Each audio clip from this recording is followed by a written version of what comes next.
درود و مهر بیکران. با عشق و اشتیاق بی حد در کنارتون هستم. به چنل خودتون خوش اومدید. تا به حال براتون پیش اومده به خاطر غرور نتونید کنار آدمی که دوستش دارید بمونید، یا در صنعتتون شکست بخورید، یا انقدر غرور بهتون فشار بیاره که نتونید هیچ وقت زیر دست کسی باشید؟ پس این پادکست به من و شما کمک میکنه. وینتون مارسالیس به موسیقیدانی جوان چنین توصیه میکنه: فروتنی موجب یادگیری میشود، چون تکبر را پس میزند که باعث فراموشکاری آدم میشود و آدم سد راه خودش نمیشود. میدانی چطور میشود فروتنها را شناخت؟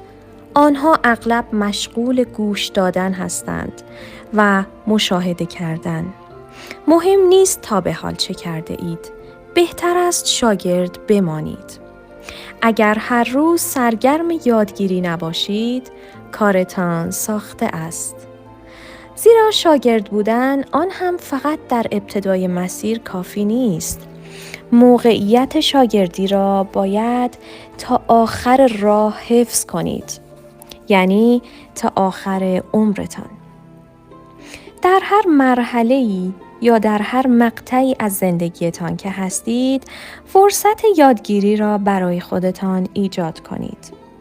حتی اگر درسی که میگیرید تکراری باشد، نباید بگذارید ایگو مانع یادگیری مجدد شود.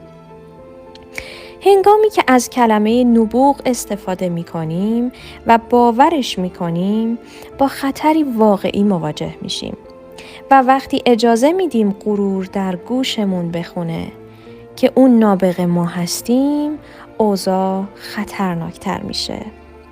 همین موضوع درباره تمام برچسب‌های زندگیمون هم صدق میکنه. در واقع به جای اینکه وانمود کنیم داستان زندگی ما سراسر شکوه است، باید روی انجام دادن شایسته و بایسته کارها تمرکز کنیم.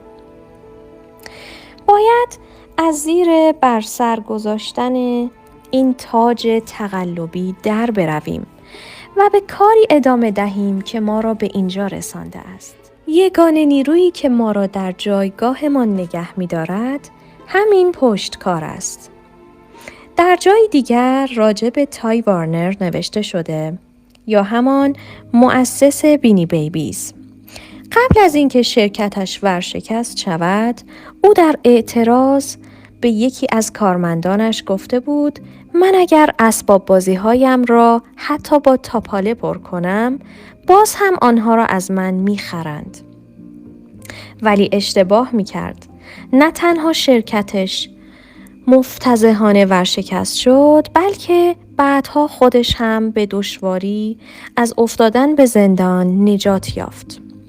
مهم نیست میلیونر باشید یا میلیاردر یا حتی تازه کاری که شغل به درد بخوری را خیلی زود گیر آورده.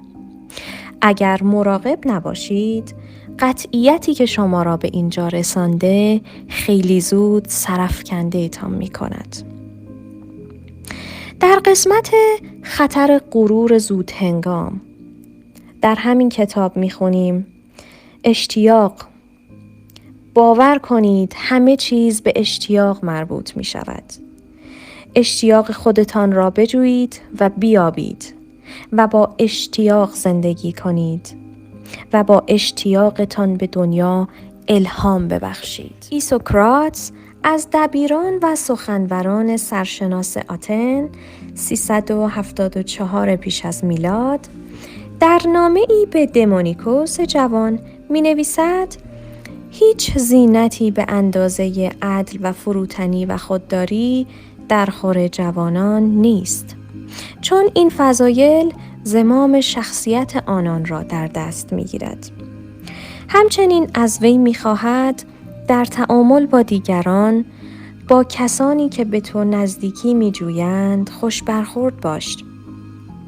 هرگز تکبر نورز، چرا که تحمل افاده پرنخوتان حتی برای بردگان نیز دشوار است. حالان که در اندیشیدن و تصمیم گیری شتاب نکن، اما تصمیم‌های گرفته شده را به سرعت عملی کن. او میگوید درست قضاوت کردن بهترین سرمایه ماست. مدیریت کنیم یعنی پاداش تمام خلاقیت‌ها و ایده‌های جدید ما همین است؟ اینکه تبدیل به همان مدیری شویم که از او بیزاریم؟ بله. ما در نهایت تبدیل به همان سرپرست بزرگسالی می شویم که قبل از این علیه او قیام کرده بودیم. باید قبل از اینکه ضررهای صنعتتان شما را درسته قورت دهد، بیاموزید چگونه از پس مدیریت خودتان و دیگران برآیید. از بیماری خودستایی آگاه باشید. این بیماری با چنین طرز فکری آغاز می شود. ما بهترینیم، ما خاصیم. مشکلات ما و استقامتمان در برابر آن زمین تا آسمان با گرفتاری‌های دیگران توفیر دارد و هیچ کس از عهده درکش بر نمی آید. همین نگرش است که افراد، تیم‌ها و آرمان‌های بسیار بهتر از ما را به زیر کشیده است. وقتی با نیروی فراتر یا بزرگتر از خودمان در پیوند نباشیم، گویی تکه‌ای از روحمان را از دست داده ایم. انگار از سنت‌هایی جدا شده ایم که به آنها تعلق داریم. برایتان تمرینی تجویز می‌کنم. به میدان جنگی باستانی بروید یا جایی که اهمیت تاریخی داشته باشد.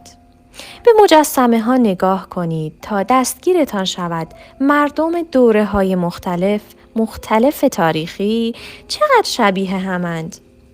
آن وقت است که میفهمیم از گذشته تا به حال تغییر چندانی نداشته ایم. با خودتان بگویید اینجا زنی فوت شده، آنجا کاخ مردی ظالم بوده. آنها بخشی از ما به شمار می روند و ما بخشی از سنت ها هستیم. و در بخش آخر از قسمت موفقیت این کتاب راجع به هوشیاری صحبت میشه. اینجاست که نام آنگلا مرکل می درخشه. او ساده است، متواضع است، توجه اندکی به درخشش دارد. هیچ علاقه‌ای به افزایش یا وسعت بخشیدن به کشورش را ندارد یا تسلط به کشورهای دیگر. او زمانی که اکثر رهبران جهان مست ایگوی خود هستند، هوشیارانه عمل می کند و همین باعث شده در 3 دوره فعالیتش به رهبری محبوب بدل شود.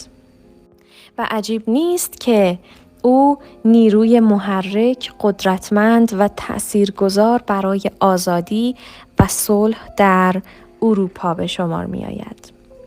پس هوشیاری یعنی همین. افسار خودتان را به دست بگیرید. سوالم از شما اینه: قدم بعدی شما راجع به ایگو خودتون چی هست؟ به قول مولانا تصمیم دارید که عقل امیر داشته باشید یا عقل اسیر؟ آیا قراره دوباره اجازه بدید ایگوتون هر روز از کنار موفقیت هاتون رد شه و به اونها دهنکجی کنه؟ قسمت آخر این کتاب که مربوط به شکست هست در پادکست بعدی تقدیم حضورتون خواهد بود. ممنون که اینجا بودید. در پناه خرد باشید.